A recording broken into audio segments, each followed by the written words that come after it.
John, an end to a miserable experience tonight for dozens of Amtrak train passengers. Yeah, they were stuck on that train for more than 20 hours in Spanish Fork Canyon overnight. Now they're finally off.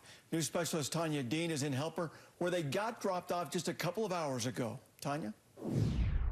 Helper definitely wasn't the final destination. In fact, it wasn't even a stop on the itinerary. But after their train hit a boulder and broke down on the tracks, 39 passengers are just grateful to be off.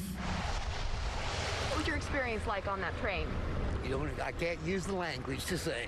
It was totally terrible. Terry Cook was one of dozens of passengers stuck on board the Amtrak, and you could say his experience was less than pleasant. Well, you didn't have no bathrooms, you didn't have no air, no electricity, so you couldn't do nothing but sit there in the dark. The train was traveling from Chicago to Emeryville, California, but something got in the way. A large boulder blocking the tracks in Spanish Fork Canyon, about 35 miles east of Provo. The train hit it, damaging the engine. Toilets were terrible.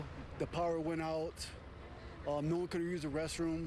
Terry Cano says there was no electricity and the whole train smelled awful from the bathrooms. He didn't think they'd be stuck that long, but he was wrong. Because they kept on telling us we were leaving. 15 minutes later, we were still there. 20 minutes later, we were still there.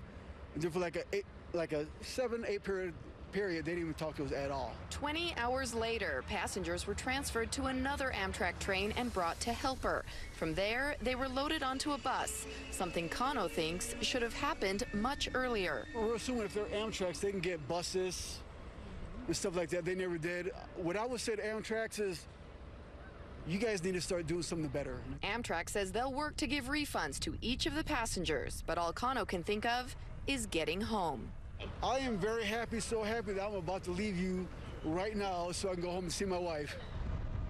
An Amtrak spokesperson says they don't know how the boulder got on the tracks, but it could have been weather related. They say they apologize for the extended delay. In Helper, Tanya Dean, KSL 5 News.